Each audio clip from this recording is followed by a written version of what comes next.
The White House announcing a new supply chain program this morning that is expected to help speed up delivery times and reduce consumer costs. That program is named Flow. It's a partnership between the Biden administration and 18 companies, including Target, True Value, Land O'Lakes, Albertsons, FedEx, UPS, and more. Joining us right now with the details is Transportation Secretary Pete Buttigieg. And Mr. Secretary, how does this program work? So what we've found early on, ever since we've been working this supply chain issue, is there are some real gaps in how data is shared. You might assume that the different players in our supply chain know where everything is and where it's moving, when it's going to get there. But because there are so many different players, it doesn't actually work that way. And what we're finding is there are gaps in knowledge between the truckers, the warehouses, the ultimate owners of the cargo, the shippers, even different parts of the port within the same port. So Flow is a partnership with these private sector players that own or operate the bulk of our supply chains to make sure more of that data is shared. So that, for example, a trucker knows when a container is actually going to be ready, so they don't have to spend hours waiting at a port gate for something that's not actually prepared for them to pick it up. Is it a software program that all of these companies agree to put that data into? Is it something that a trucker can access using a mobile phone? Does he need a special computer piece to make it all work?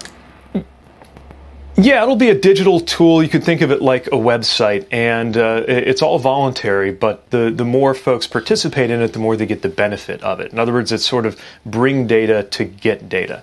We think that this kind of sharing is especially important in order to fill in some of those inefficiencies that we've noticed. I mean, again, truckers is a classic example where, and partly because of how they're compensated, they're eating a lot of cost from sitting idle because they're not ready for them at the warehouse or they're not ready for them at the port. Same thing with the actual owners of the cargoes. That's why you see folks like Target and Albertsons on the list of companies that are participating. They don't always have visibility into what's in which container, which means they can't make decisions about which containers need to get to their warehouses more urgently. We can do something about that, but there's nobody who's been in a position to create it. Certainly nobody can order that it's created. Again, these are private sector players, but enough of them see the benefits of it. We know that the backups at the ports were something we'd focused on for a long time, but then there were reports of the ships being ordered to stay a little further out. I think the most important thing to measure is how long does it take something to get from here to there or from there to here. What have we done in terms of cutting down that time? Has the wait time shrunk?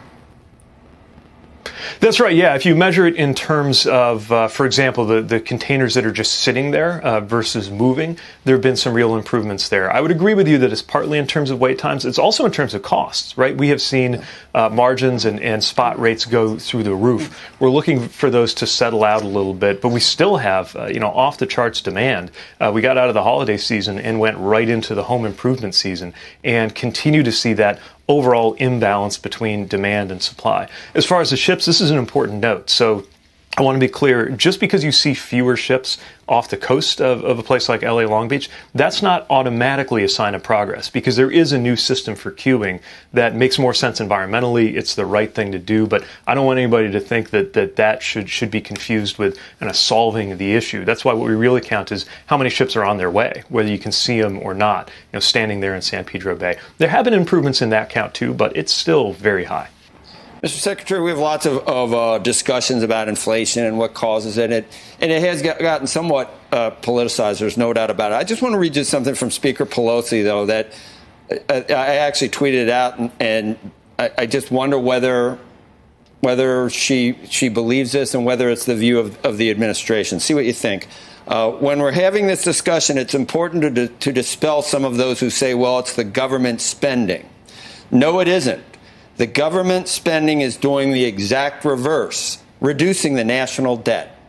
It is not inflationary. Can you somehow give me the logic? Does the administration, do you feel that that's an accurate statement? And how does that work? How would you make that statement in a logical way? Well, I mean, first of all, if you look at our fiscal policy, it is true, and amazingly, a lot of people don't even know this, that the deficit has gone down, and down by a remarkable amount. So I think part of it is an expression of that. I think also part of it is pointing to the fact that some of the investments that we make help with inflation. I mean, that's definitely true with the infrastructure investments, right? Because we know how infrastructure is related to supply chain is related to inflation. It's one of the reasons why, when there was this big fight over whether the infrastructure bill was going to be a problem for inflation, you had a lot of economists saying, actually, this and then the Build Back Better vision, taken together, this is going to ease inflationary pressures. Now, I also think that the economic environment we're in is very different from the one that we had to climb out of, where the president led the investments that got us from, staring off the cliff, worrying about recessions and depressions, to an unprecedented level of job creation and economic growth in that first year of this presidency. And along with that have come a lot of dynamics that we're not used to seeing. And part of that's definitely a result of fiscal policy, but it's a fiscal policy success that our economy is growing and growing in a better way than I think most any other developed country. But it sounds like she's saying we're going to spend our way out of debt. And obviously no one that has a credit card bill thinks that the answer is to spend more. And just to say that government spending actually reduces the debt, maybe she didn't mean that. I would give her the benefit of the doubt. The only way I can see that making sense. Yeah, I mean, again, look, I come in from an infrastructure perspective. Right. So I'm thinking about things like preventive maintenance, right? Where if you fail to spend on a leaky roof, you can find you're going to run up a bigger bill. You can find a few examples, but in general, we should really, we want to get anything we invest in, and you frequently will hear that it's an investment, not spending. It should be something that hopefully you're getting good returns, not wasted. And hopefully we do try to tighten our belts as much as possible. Yeah.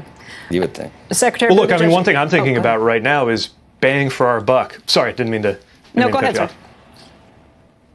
Well, we're thinking a lot about bang for our buck, right? In the infrastructure bill, we got $1.2 trillion of, I would definitely call it investment. But yeah, it is critically important that we are tight about that. It sounds like an enormous sum of money, and it is. But it's an enormous sum of money that could be sprinkled out without as much impact as there ought to be if we're not smart about it. So we do need to be tight. We do need to pay attention to the fact that there's almost a law of physics with big infrastructure projects that they tend to run over budget. They tend to run longer than they're supposed to. And we're working very hard to beat that, to fight that, to find ways to deliver in an efficient way so that we actually see $1.2 trillion worth of value in this country. To go along with that, whether you call it investment or spending, I'd say it's both. Your administration has been very clear about not wanting to raise taxes on average Americans, on the middle class, but gas prices at the pump have been a huge tax on anybody who is driving anywhere. What do you do about that? And are you in favor of potentially putting a hold on the national gas tax in the meantime until those prices do come down? Well, it continues to be important to keep options open. As you know, the president's taken a lot of steps to bring relief and to help stabilize oil prices, including that big release from the Strategic Petroleum Reserve. Of course, the long-term solution for this is energy independence and a shift to renewable energy here in this country. But let's also remember that while oil prices and gas prices are famously something that is largely outside of the direct control of any political figure, there are a lot of things that we could be doing right now that would bring direct relief to the pocketbooks of American families that are greater than most any family's gasoline bill. That includes lowering the cost of insulin. President's for it. We're getting a lot of pushback from it, or on it. Lowering the cost of child care. We're for it. We're getting a lot of pushback, often from the very same people who are criticizing us over inflation or gas prices. We had the child tax credit that brought relief to families that, for a lot of families, probably most of them, would outweigh any price difference that you're seeing with gas. And we wanted to extend it. A lot of the same folks who were criticizing us on the Hill killed that. So if we're really talking about the bottom line, the balancing of the checkbook of an American family, there are lots of things that are way more under our control than the dynamics of global oil markets at a time when an oil-producing country is going to war. Let's focus on those as well.